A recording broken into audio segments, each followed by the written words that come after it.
I'm big on hot sauce. Anybody who knows me knows it makes sense that I'm here today because I have a weird obsession with hot sauce. I actually have a hot sauce in my bag right now. Also, when I was 19, 20, what working in corporate looked like from the outside felt very scary and overwhelming. I didn't want to be that rigid. And at that age, there's a little bit of rebel in you. And, my parents are gone, my aunts, and everybody's going to be watching this. But I just didn't show up for exams.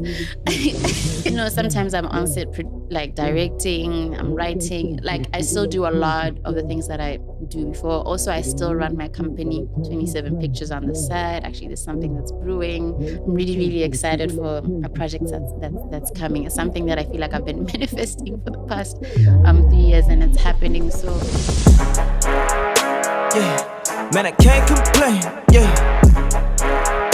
yeah, cause the music's straight. Yeah, yeah, yeah. Get a secret location. Yeah, yeah, yeah. Man, there ain't no takers. Yeah. Hello, Dumela. Welcome to Winging It with Zandi, and I'm Zandi. My first female guest. Yay! The very beautiful. Oh, thank you. The very talented. Thanch you. Masego. Yes. Thank you so much for coming. Thank you so much for having me. We're not supposed to say female, so I was supposed to say woman. Woman. The feminist will come for me for saying female. Yeah. But it's okay. And you're all in pink, matching my serviettes. Yes. How are you? I'm good, team. Thank you so much for coming. Thank you for showing so much love. You've been so lovely about the first 2 episodes and wanting to, reach out and collaborate. Yes. I really appreciate that. Yeah. I'm so nervous today, guys. And I don't get why. It's just me. No, but you're a production, media, so I have to do it right today. I have to be on point. You're doing a great job. You're doing a really, really great job.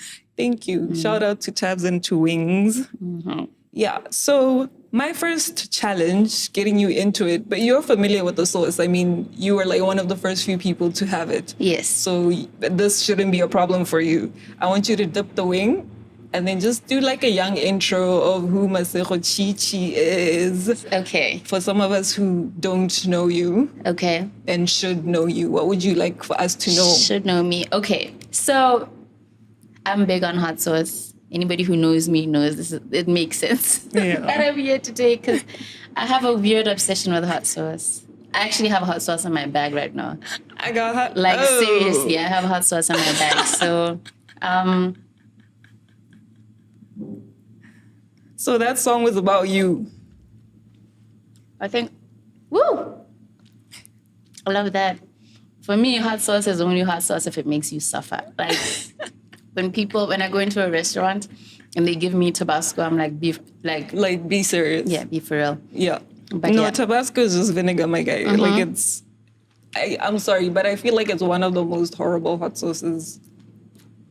I mean, I'll use it, but I'll still ask for actual hot sauce. My name is Masego Mohwasa. I've been so many things, but I think where I am right now, I'd like to call myself a filmmaker and content strategist. I think that's it. I think that's pretty much it. I do a lot of stuff, but I'm a filmmaker and content strategist. That's the shortest introduction ever. That's really it. So, yes. Also, I'm a Pico girl. So I'm a really simple person. I don't know, Masego as what? Masego as the professional or Masego as... I'm trying to do this thing these days where when people ask me who I am, I don't focus on my career. So I try to keep that very minimal because I'm not just what I do for work. I'm a girl, over 30 now. I'm a woman, a young woman from City Pique. I grew up there, really chilled out kind of life, came to Gabs, and then somehow decided that I want to be a filmmaker. Yeah. Yeah, and it's the bravest thing I've ever done in my life. I'm not a risk taker because I feel like that's all, I took the biggest risk of my life, and that's that's all the room for risk I have in my life. So I'm not really a risk taker, but I do believe that I took a brave risk and somehow it worked out. It's working out. I don't think I'm where I want to be, but it's making sense. And I think it's an awful privilege to be able to call it my career to be a filmmaker. But yes, I am a filmmaker and content strategist. How did you get into film and TV?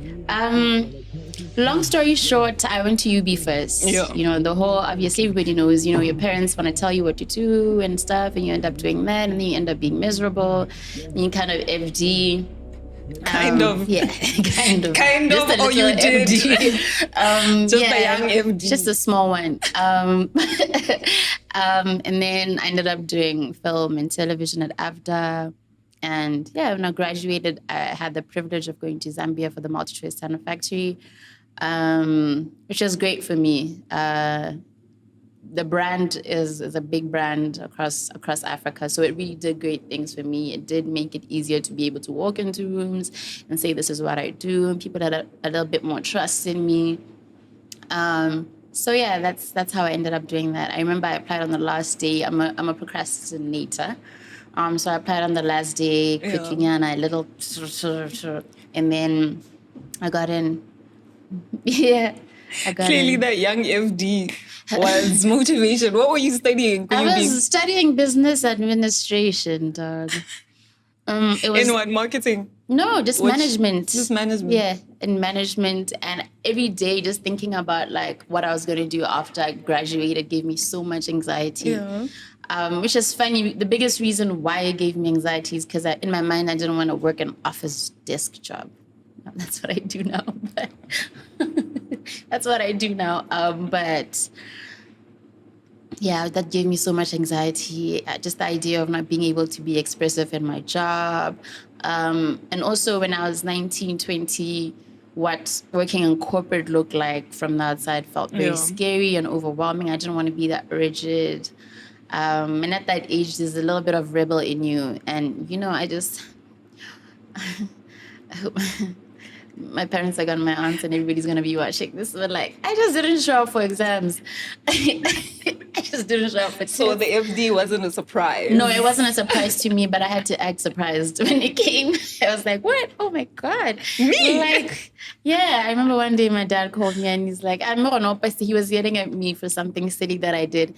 And he was like, and I was like, and I didn't bother go look at my results because I knew, but it was just one of those things where I feel bad, but like it had to happen and it's paying off.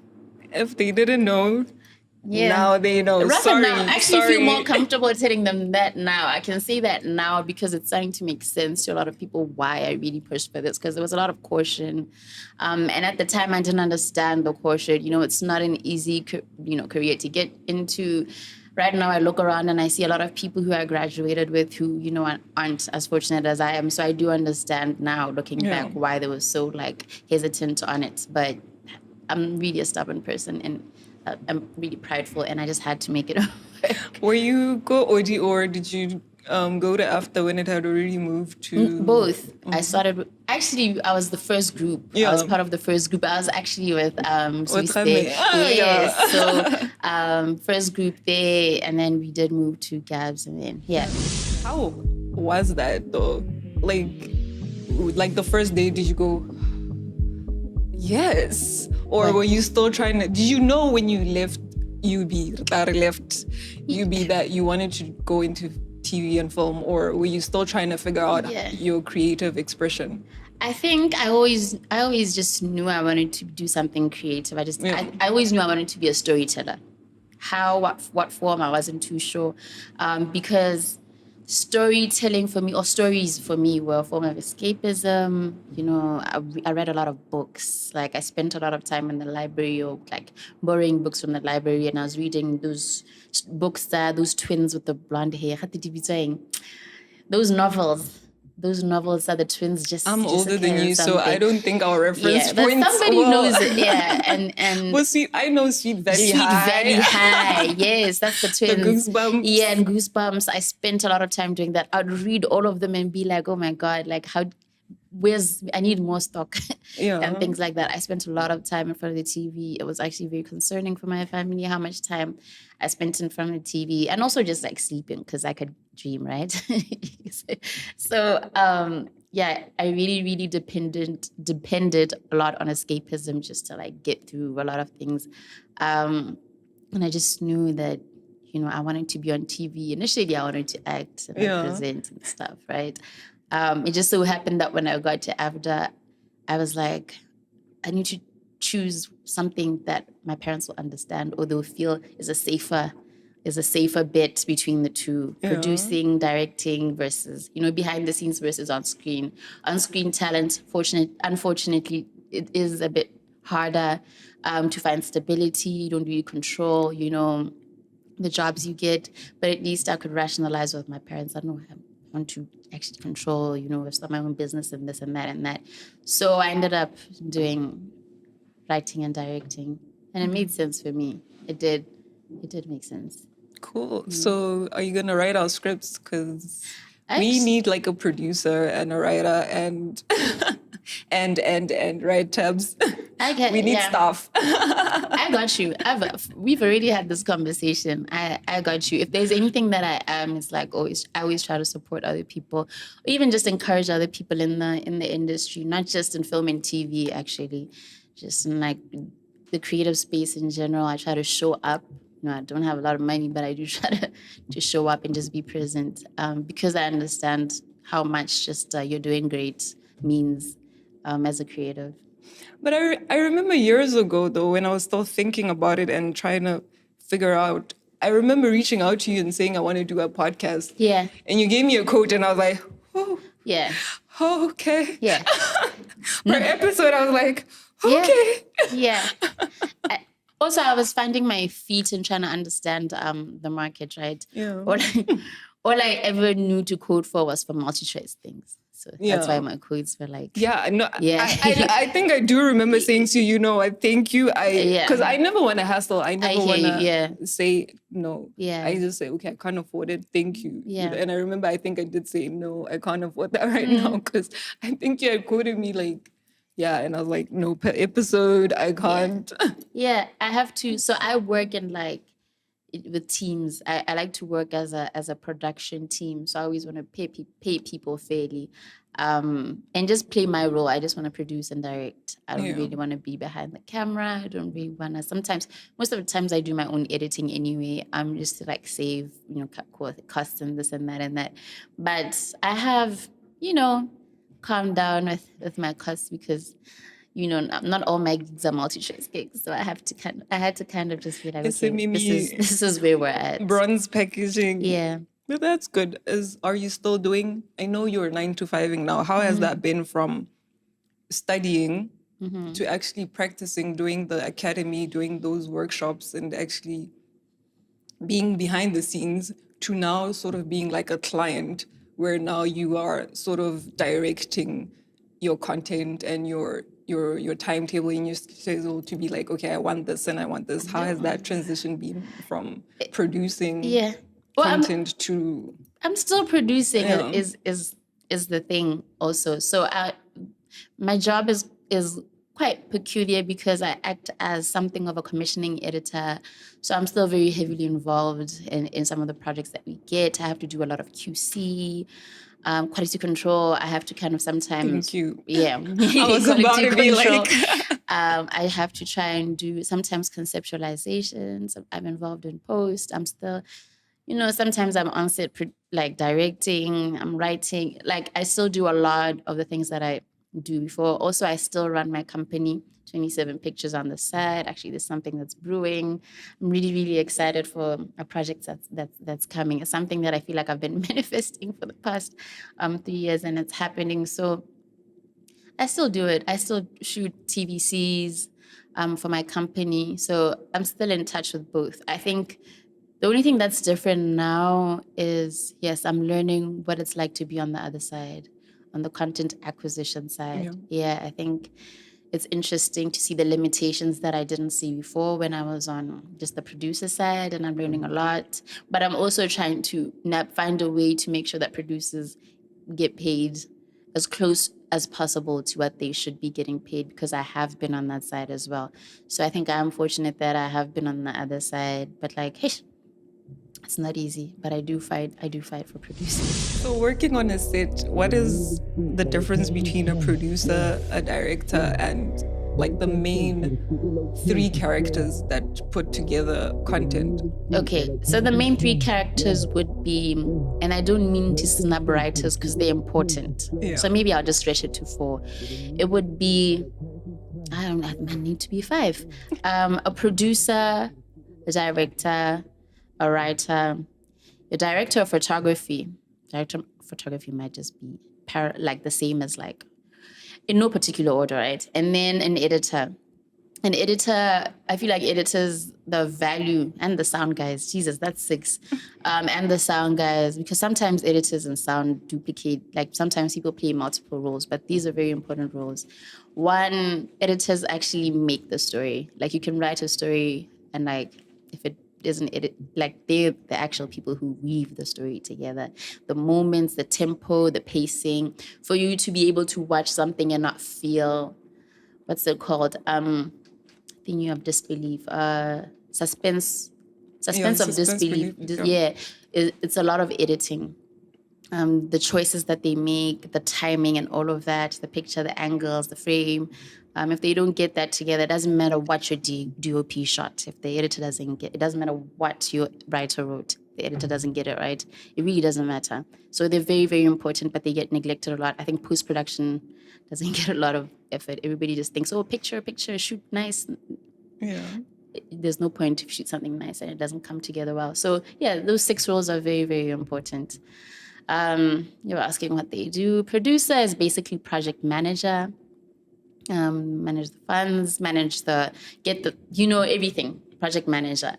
Director is the one who just like pulls the project together creatively, tells you this shot, that shot, this picture, act like this, act like that. So they just draw everything out of everyone creatively. Writer, obviously scripts. DOP, director of photography, they're in charge of the picture, the shooting. Editor, like I said, they kind of piece things together.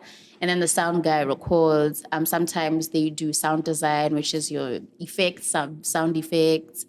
And in other countries, like it's sound is such an intricate thing. People come up with sounds and they do all sorts of fancy stuff, but they're in charge of the sound of the film.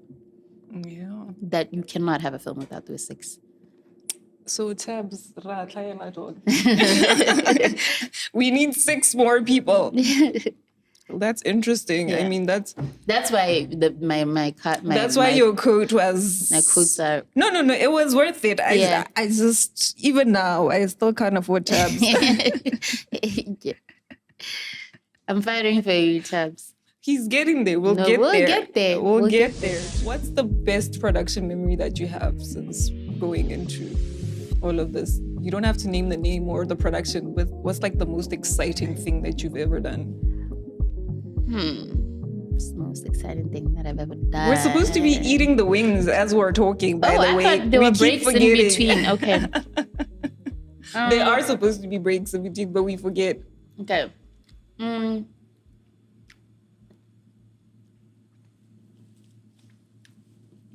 Yes. So the first time I got any kind of budget, it was a really low budget, but the first time I got any kind of budget was the most exciting time for me, to pitch. And we were pitching for commissioning editors. What's it, commissioning editors? For the multi-choice talent factory thing. And they gave us budget. Lusto and I were so excited. We were like, let's go, let's travel. Let's like to get a budget to go and shoot and just like direct full on and just be like, wow, all these people are depending on me to like pull this thing together. Obviously, there's always challenges. But that was the most exciting thing. We were shooting something for Showmax, just a short film for Showmax. And it was really, really, really, really exciting. But I'm the kind of person where once I've shot something and we've done the final mix and we've submitted it, I don't watch that. I don't watch that. I don't want to be there when people watch that. Yeah, I'm just like, I've seen it. I'm over it. On to the next thing, because you guys don't know how much I had to suffer to get this together, and I'm just gonna traumatize myself again and see mistakes, because you always pick up mistakes when you're rewatching stuff, and once you let it go, you just kind of have to let it go. I don't watch myself after I've done final mix. I'm like, okay, yeah, that's You're it. like, on to the next one. Yep. So if there's like a major mistake in it, you're like, well, No, I mean, what am I gonna do? So obviously you've done your best to fix it, right? Anybody who's where you realize what matters more. There's times where you have to, because there's performance. Sometimes the shot doesn't make sense because the performance wasn't great, but the shot was beautiful, the sun and the lighting, everything. And then you kind of have to weigh performance over. Like, there's so many decisions that happen when you, especially in post-production, that you have to make. Sometimes you have to hold the L. So there's things where you just have to concede, and some things you try and cover up, and things like. But and the most important thing, and I always say, perfection doesn't matter if you don't actually deliver the project. Delivering the project is the most important thing. So rather deliver something at 70% on time than not deliver your 100%, because then it doesn't matter. Your 100% doesn't matter anyway. So I'll now make sure that I submit the 70%, but I know I did my best. That's an interesting take on life. I think sometimes I do that where I'm just like, it's done and there's only so much you can do and then you move on. So if you had like all the money in the world, any location, and you had a top 5 actors, who would you put together in your dream movie, and what would the story be? Oh my God, that is... I mean... I think, and maybe I'm biased because, to be honest, they would need... Now it's going to be like I don't rate black act. I mean, obviously Denzel, but it would need to be Denzel Washington and like the leads from Inglourious Basterds, because I feel like they can do anything. I was saying maybe I'm just being biased because I really, really love that movie with all my heart. That's one of my favorite... that's actually my favorite movie of all time. Really? Yeah, Inglourious Basterds. So it might be Denzel and like the crew, the cast of Inglourious Basterds. 5? Who are the 5? So it's Denzel. It's Denzel. It's Brad Pitt. It's Christoph is in there, right? Christoph Waltz. It's Michael. Is it Michael Fassbender? Yeah. What's that lady? Something. Is it Diane Kruger? The lady. Because if you're gonna, that's one way to die. Like the way she died was, I think it's Diane Kruger. And the lady who was playing Shoshana, I just forgot her name. She was also... So are you rewriting it, or No. are you doing a part 2? What's your story with this cast? No, I'll come up with something else. I don't write historical pieces. What would it be? It might be something of a horror, maybe a horror drama / horror, something, maybe a thriller, not a horror. Thriller, horror, something psychological. Yeah, psychological thriller. Why are you proving people right? You know the whole social media discourse, women fall asleep to true crime documentaries and all that stuff. No, You'll it's be true. dating someone and they're watching true crime and you're just there like, as a guy, like, am I safe? Yeah, I actually used to watch a lot of true crime and a lot of crime and investigation. I think for me it was interesting just to see the psychology, like, what messed you up so bad? Like, for me, that was what was interesting. Like, because things that I don't relate to, for me, I absolutely enjoy perspective. So anything that's different from how I think, I actually enjoy it, because when it's like, dog, how did you get to this decision? Like, not because I want to do it, but I just want to understand how we got here. So anything that's like, I also watch a lot of history. I also watch a lot of like cooking. I'm not the greatest, like baking. I love watching people bake because I just can't do it. Somebody's like, why does it look so easy? But when I do it, it's not. So things like that, things that I don't understand, things that I genuinely enjoy perspective. Yeah. Yeah. That actually leads into my next question, though. So if I were to bury somebody, I would call you, right? I can call you, right? No. Why not? I care about you watch. I don't know how. I'm not. No, no, no, no, no, no, no, no. But I can't watch all that true crime for No, what? no. I would snitch on myself without knowing that I'm snitching on myself. Like I couldn't. I wouldn't be able to sleep. I feel like, sometimes I wake up and I'm half asleep and I talk to people about work. Like I've woken up and been like, never how na kids content. I'm like, what did I just say? Because I just my subconscious is too close to my conscious mind. It's like I wouldn't be able to I wouldn't. I really, really wouldn't. I can't pretend. I think that's why I probably gave up on the acting thing, because I would be tired and the action and I'm like, no, dog. I'm actually tired. Can we do this tomorrow? Yeah. So, no, I wouldn't. I'm sorry. I would try, but we would both end up in jail. We would end up in jail. Okay, so I know who not to call. No. Don't tell me. When I'm in trouble. But that's good. I mean, I think that means you're an honest person. If your subconscious doesn't allow you to do that. Yeah. I'd rather keep quiet. But like, if they get me on a stand, I don't know. I don't know. We are going to jail for sure. I swear. Oh my God. This is I don't know if bread. it's the wings or if it's hot. It's actually hot. It's actually hot in here. Plus the wings are not helping. Mm-hmm. No, but the pepper today has got me. It's present. Plus this heat wave that we've been having. It's kicking. This hot sauce is the one. And she says this without even breaking a sweat. No, I actually, if I could like... drink hot sauce, I would drink hot sauce. That's how much I love hot sauce. Yeah. You are, no. Guys, we need somebody who's afraid of hot sauce. I think for the next few episodes, we need somebody who's like gonna be shaking. Ooh. No, it's hot. It is. I think I might ask for some water. Okay. I Googled some very weird and interesting pregnancy cravings.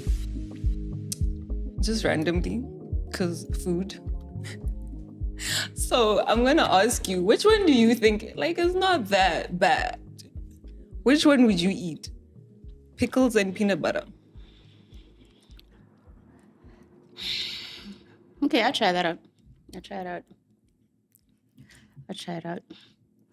Toothpaste. No, I'll try. Yeah. I mean, that's not bad. Yeah. I think we all used to eat toothpaste. No, like but that, also menthol. Yeah, we actually did. That kids' toothpaste when we were younger. I think a lot yummy. of us. Yep. Yeah. I think also like as a teen, I might have, and a young adult when my nephew and niece were babies. Yeah, I think it's like purity. That stuff bangs. The apple purity actually bangs. Yeah, no, I still buy that. Yeah. Charcoal. I hear how someone can get there because people eat sand and all sorts of things. But I don't know. I like some flavor. So have Is you it had flavored? charcoal before? Yeah, my mom used to make us do that. This thing's kicking now. Yes. Do you want some milk? No. I'm going to make it. But yeah, my mom used to make us do cleanses and all kinds of stuff. With the activated charcoal. Activated charcoal. What's this other thing I forgot? Colon cleanser that would just get like gooey and stuff. So yeah, she used to make us do that stuff. What? I don't know. I think she was on a health craze. My mom, we were Adventist, and you know how that goes. Like chunks and like all kinds of healthy, like backyard garden vibes. Because, yeah, there was a time we were really, really fully on that. Yeah. The next one, I mean, I think I've seen it in pregnant women and just randomly on the street, soil. No.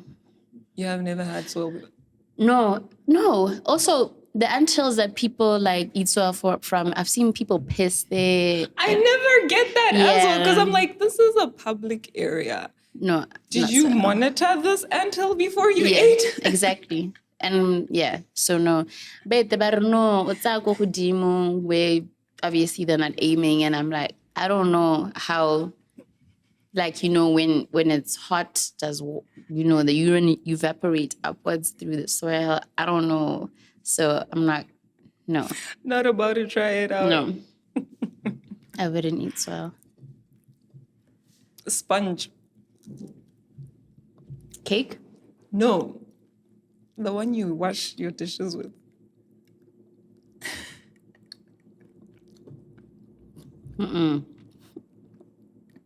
How does that even become a thought? Like, was someone looking at the sponge and they just thought, I don't know how pregnancy cravings work. These are like the top 20. It's part of like a top 20 list of like weird cravings that women have. that count? Is that a pregnancy thing, or is that just like a deficiency thing. in what? You need to be deficient in sponge. sponge, really? What I love sponge. Come on. No, I wouldn't understand it. Let me not shame these ladies. I don't know. No, it's a no from me. I wouldn't. I don't get the psychology behind. I'm not a psychologist also, so. But we don't know. I've never been pregnant, so Exactly. I don't know how one gets there. Yeah.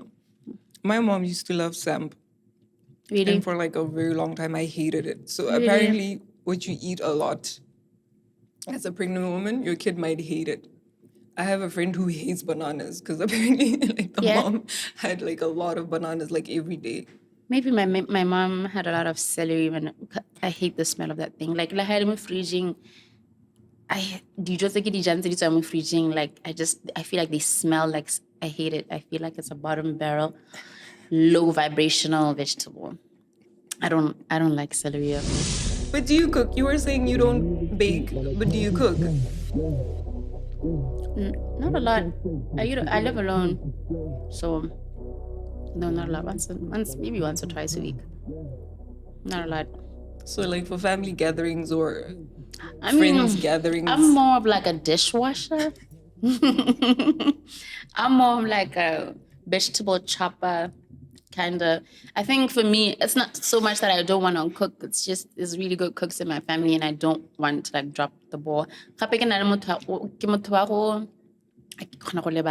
Like, I'll just be chatting, and then ebekihisa or stuff like that. And you don't want to let the team down like that. But there's far better cooks in my family. Everybody just kind of knows where I'll bring the drinks.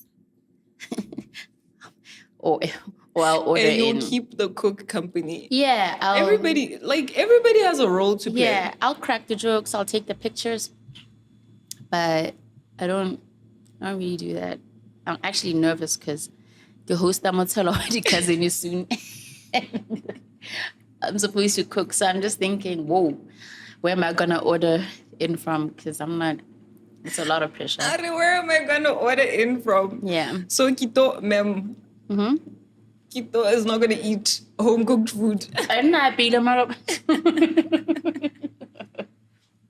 Nah, be and no, but What's that look? and my other cousin Mpoe and I be wow, ma'am. But there's no shame. Take them to here or Kanakang or what's the place in Block 8? There's a lot of options. Like, there's a lot of options. We usually just host at our places. So I'll just order it. I'll order something in. I'll order some wing around for everyone. And yeah, it's just for chats, really. It's not really about the food, yeah. Yeah. It's not about the food. It's not about the food. Hey, man, I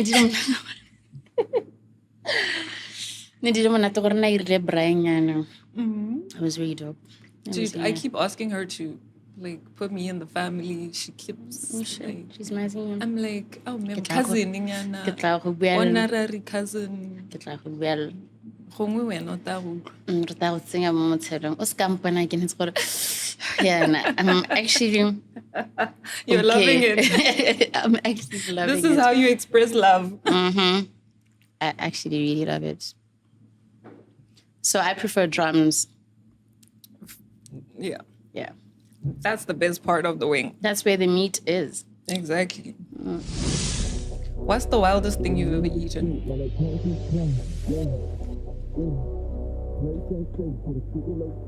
It's probably not wild. I don't eat, like, I'm a weirdo. Like, I don't even eat cow tongue, ox tongue, because I don't like how it moves. I feel like it moves like a snake. It makes sense. If you've seen a cow eat, how it like grabs the leaves. So I don't really even eat cow tongue. I don't eat chicken hearts. Like, I just feel like it's brutal. Like, can we leave the hearts alone? We're already eating everything from this beast. But I suspect, and I say I suspect because I'm not sure. I suspect I've had donkey meat before. I think, and I won't say who because I don't want to shame people, but and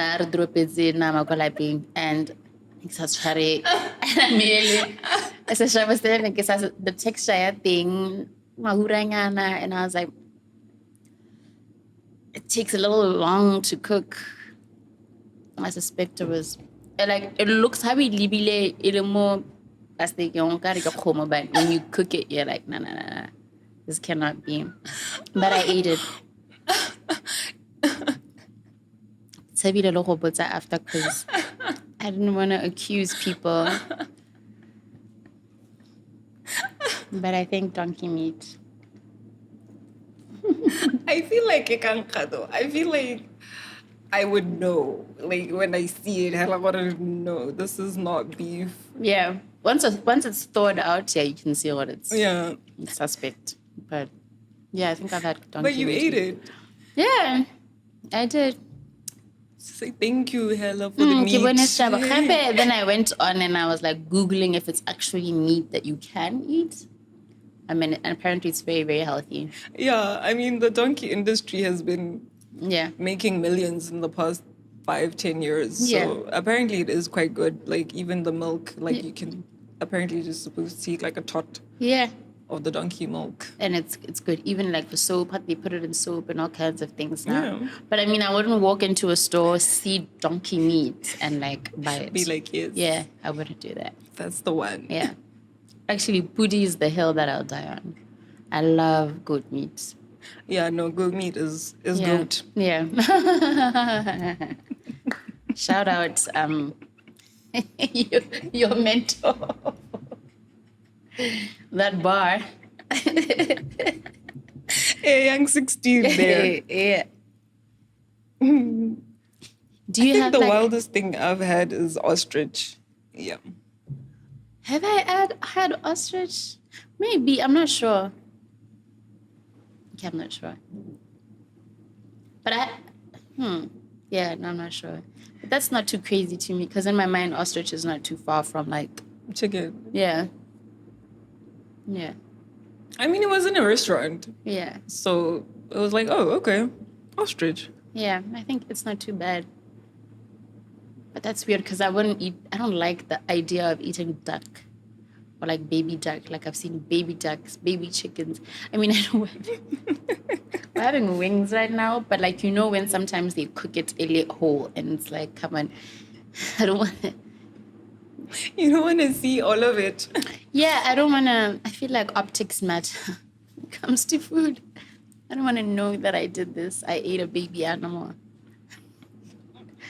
Yeah. No, but yeah, like you were saying, the cow tongue one is quite interesting. I remember saying that to Khame and I'm like, who the hell looked at a cow tongue and was like, you know, if we boil that, you know, something yummy is inside. I don't think that's how it started, though. I don't think someone was like, something yummy. I think it was just, there was no fridges and you couldn't waste meat. I mean, meat wasn't eaten the way we eat it now. Common last for a while, and we just couldn't. So that's why I let I'm like, there's no meat in there. There's no meat in there. No, that I will, like, no. And then you're cooking it for like hours and hours on end, just for like this little much of marrow or whatever it is that comes out of it. That one, I'm like, I mean, liver, I understand. Below, shame, that's sad, but I understand. But chago, I don't know. It's getting desperate for, I don't know what. Struggle food. Yeah. It's not, let me know, though. I think I'm good on that. Mulalone, I actually grew up eating a lot of chicken neck, but I feel like it's very frustrating to eat. Yeah, it needs a lot of patience. Yeah. Because that's why we have wings. Yep. Shout out. Wing it on. If you were stuck on a desert island and you had only one thing to eat, one food item to eat for all eternity, what would you eat? Why are you looking at me like that? Because I'm thinking, actually, not just because we're having chicken, but it would be chicken. I like people and chicken. You know what's funny is that the first thing that came to my mind was watermelon. So I feel like both answers are very. How would you eat watermelon for the rest of your life? I mean, you said desert, and I was like, eat, but I need water. So yeah, I thought watermelon, but it doesn't really have much going on. But it would be chicken or watermelon. I feel like watermelon is really, really refreshing. Yeah. I think I'm like one of the few people who don't like watermelon. What happened? I'm like, why? Yeah, what happened? No, like, why? It's water. I drink water. I love water, but the fruit is just so refreshing. It's almost like the most useless fruit in my life. Like, I'll eat it if it's in like a fruit salad, but I'm just the most useless fruits. It's like now you're chewing and you're like fighting for your life to suck this like sap out of this thing. And then you have to spit it away in a plastic. And it's just, no, I'm not a fan of, like, for the same reason I don't like cow neck, chicken neck. Oh my word, that is so random. I don't like nche. It's nice to taste, but like... And Lord, how long are you keeping this plastic for? How long are you eating? I go to, and then you let it outside in the you only dustbin eat outside. Like one small thing. No, the whole thing. Yeah. You sit outside. In chairs, I was about to say, in chairs, like, it's a nice way to someone else. Like, it's like a conversational... Is it a fruit or a vegetable? It's something that you eat as a community. It's not like a fruit or vegetable. It's like, traditionally, I feel like it's a social kind of thing that you have. Oh, it's like nobody... How done children? If I find you at your house, we're done children with everything. But like we're done children with, yeah. So, so you're sitting there, you're having conversations. You have like 3 canes there. You're gonna take time because you're not eating it to like get through the sap. That doesn't make sense. You're eating it just to pass time while you're having this conversation. And then there's a whole plastic bag of there's a whole plastic. Yeah, I'm not a fan.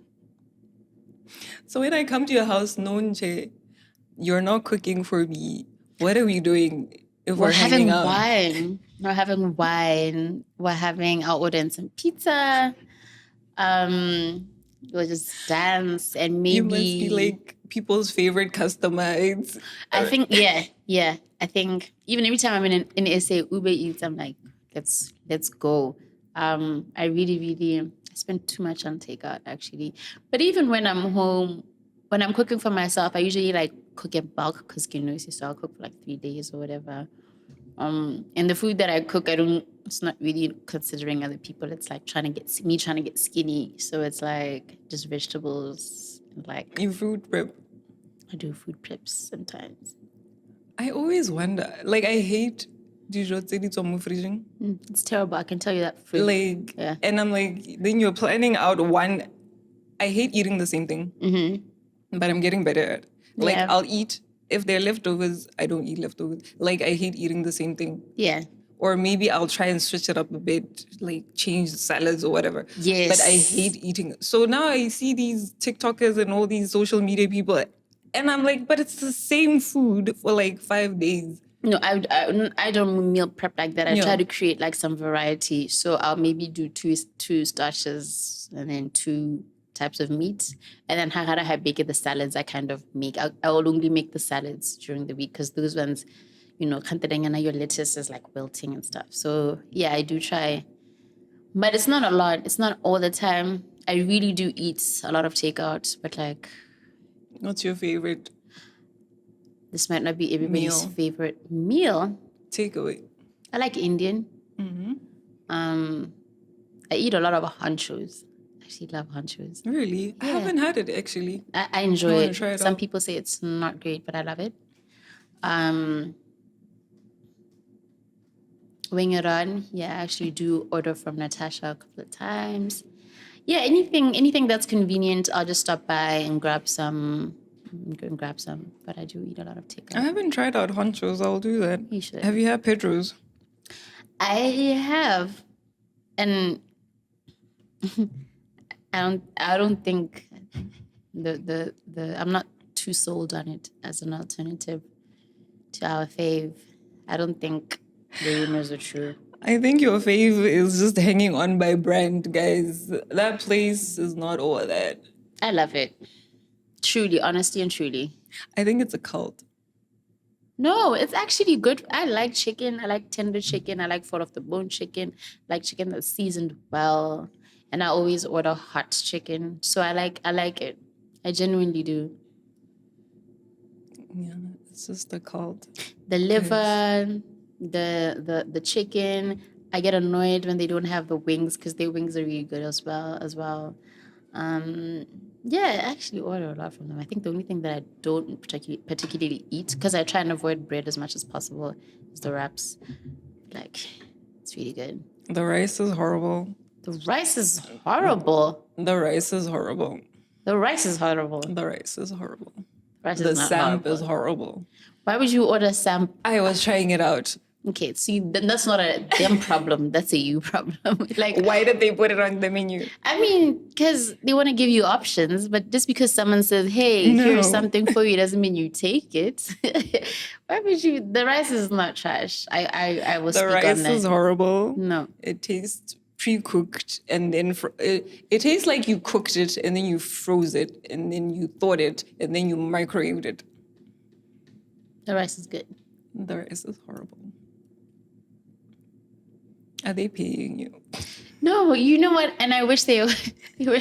I wish they were because I genuinely love it. I also, like, I remember I was telling someone the other day, we talk about, why are we afraid to say this brand? We talk about Nando's like it's like expensive. But for me, it's pretty affordable. I mean, maybe I'm being... No, the prices have gone up way ridiculously though. Yeah, because that's what happens. I mean, chicken licken, yeah, hot wing snack wasn't always $30. No, but like now are we eating pigeons? Because now the chicken pieces are like smaller and smaller and the prices are like going up and up and up and up. But they're good. I don't know, man. I think they're paying you. I wish. They must be one of your clients. You don't want to say No, it I 'cause- just really, really enjoy their food. I really, really do. I mean, as far as chicken goes, I really, really enjoy their food. I like their flavoring. Sometimes I literally just go and buy Nando's hot sauce and it finishes in like a week. So, yeah. I'm not sold. Maybe I'm a hater, or maybe I'm broke. I think the former. I think you're being a hater. Not the latter. I think Dude, like not a year can pass. without... And I'm like, Have you had the livers? Okay, yeah. this is not a I don't like chicken an ad. liver. This is turning into an ad. it's clearly a commercial, an infomercial Yeah. of the menu. Yeah. I'm at that food. I could live if they can give. If Michelle is watching this, and this is not even because can I know it looks like I'm sucking No, up. it's one of your clients. No shame. I actually do love Nando's. I have the whole app in my phone and stuff. Like They have an app. they have an app. Who's your favorite artist of all time? Musician.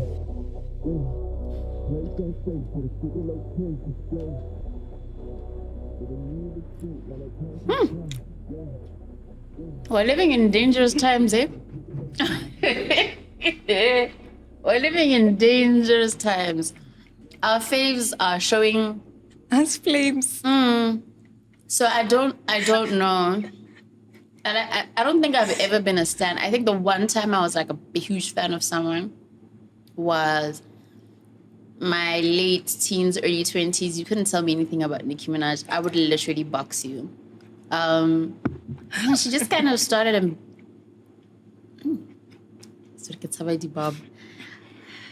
I'm so scared to even say this, but like I just felt slightly disappointed in. It wasn't about the art history anymore. It was like it was becoming too gimmicky. Like I know she was gimmicky as far as her expression, her creativity, and I didn't mind that because it was just having fun. When it started kind of becoming bullyish, and I think I fell off the stan train. Nagoya, the Lil Kim, Remy Ma beef. It just didn't make sense to me. I was like, why? So I started becoming a stan. I just was like, I appreciated her music.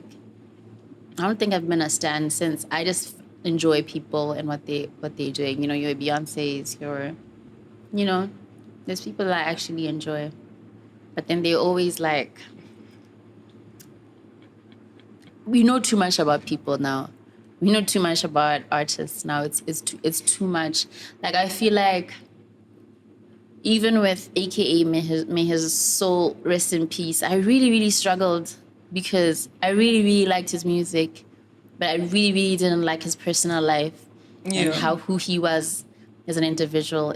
And I really, really struggled with that because when I started getting into music and started enjoying music, it was just about the music. You didn't know too much about them. So yeah, I don't really have a favorite artist of all time. Whatever. I just like music. So you don't believe in the separate the artist from the music, or do you think there's redemption? I think I tweeted Kego the other day because I was driving home and I was listening to the station and their bed music is R. Kelly. And then I tweeted him and I was like, in 2024, why are we using, and he was his response, you could see that he was quite annoyed by my comment. And I was just kind of like, okay, but we need to be more responsible than that. Like, I wasn't picking a fight or anything, but I was just merely like, are we still playing? I will say that as someone who's in the media space myself, I don't understand why people don't appreciate constructive criticism, right? And there's a difference between hating and stuff, but I really don't. Or maybe I just grew up because your experience as ABDA is every presentation, everything, you get feedback. Yeah. Sometimes even from the other students. Yeah. So you kind of learn that that's the industry you're in. You're in the business of feedback. As long as you're entertaining, you're in the business of feedback. For as long as your job is to have an audience, you're in the business of feedback. Like, you can't avoid it. What you do with it, then you can decide what you do with it on your own. But like, you're in the business of feedback. So I never understand why people don't want to get feedback. You only want positive feedback. You're going to. That's what it says. The life you chose. It comes with the territory. It's like, for me, it's like a mechanic just feeling like they shouldn't get oil on them. Like, be for real. You know what I mean? Just be for real. But yes, I am the kind of person who will be at the club and hear an R. Kelly song come on and stop dancing. This is my personal politics. Yeah. If you continue, that's you. But like, don't come up to me and say, "Oh, you're so uptight." No, just you do you and I'll do me, right? Yeah. But I have my opinions about it. If you want to have a conversation about it, we can have a proper conversation about it. But no, I don't believe in separating the artist from the music. Redemption, I think all people are capable of rehabilitation. But until I see it, I don't know. But that doesn't mean that, and I don't want to be a hypocrite because I also still struggle with it myself. You know what I mean? That's why I keep quiet when people are dancing to R. Kelly and stuff, because you might catch me dancing to Chris Brown. really struggle with that one. I struggle so much. Yeah, Khame and I have fought about that because Yeah. he's like, you still listen to Chris Brown. And I'm like, I know. Yeah. Like, I'm not even denying it. I know he's a bad person. And I think even before this year, I didn't know a lot about the things that have been happening as well, about the accusations and stuff. I think late last year, somebody tweeted, why are we still celebrating this man? And he's done ABC. And there I was floored because I didn't even know like half of the things that were on that list and court cases and lawsuits and all these things. That one, I do really struggle because I think with me it was, you know, when he came up, we're like 1989ers, both of us. So when he came up, we were the same age and he was like a 13-year-old kid. And I was like, oh my God, this is so awesome. Yeah. I try to let people have their agency. I really, really believe in agency, right? But I just would hope that people would be more responsible with it, especially in the public domain. And when you have that much power, you try and be responsible with it. But I will say I understand that it's not easy. It's not an easy thing to do. But I think we could all be better. Just because I am unable to do something that we should do doesn't mean that everybody now is exempt. I think all of us should, you know, refrain from supporting people who are abusers. I mean, if you've ever seen abuse, you understand how it is for the victim. If you've seen it up close, you understand. I've seen it where this person is abused and watching someone being celebrated or people saying, what, that could never, like that culture perpetuates, you know, all of that. And when you've seen, if you've experienced a victim of abuse, you'll understand fully why, especially a victim of an abuser who doesn't look like an abuser. Because it's easy to, if Chris Brown was some raggedy, you know, looking guy if he had a different look, it would be easy for people to cancel him. I think it would be easier. And maybe for me, R. Kelly is easier because he's just not my generation, although I listen to a lot of his music. Like genuinely, I can be at the club and if we keep that snake or something and I'll be like, whoa, call myself out and all of that. But we should all just aspire to be better. And Linda, right now, if you call me out for like singing Chris Brown's song, I wouldn't get defensive about it. I'd be like, Ishmi, you're right. I think it's okay to do that. I think it's okay to slip up and allow yourself to be reminded that it's not a good thing and then accept it instead of being defensive or getting annoyed. Yeah. Haters. But when our haters, we're always complaining, we're always angry, we're always this. Maybe I'm trying too hard to be politically correct, but I don't get it. We're in the business of feedback. That's what entertainment is, feedback. Like that's how you know you're entertaining people, right? You're getting some kind of feedback, but then you don't want to get it when it's constructive. I don't know. Yeah. Yeah. Thank you so much for Thank you, coming. Z. That was awfully quick. Now we get Wings has been flagging us. Wingsy. Flagging us like down. Wings is being a hater. Wings is being the hater. Giving us negative criticism about the time we're taking. But thank you for having me. Thank you so much for the love, and I hope we can continue that conversation and, you know, get Tabs and Wings paid proper. Yes, I would like for as many people who are doing great things to monetize. Is 1 million, I'm not 10 billion, that's why I want something. I think it's time. Something's glad. Thank you so much. Yeah. Thank you for having me. You survived. No, I'm a champ. I actually meant it. I actually eat you were refusing. You were like, I'm not going down like that. Hey, there's a time it got a bit shaky.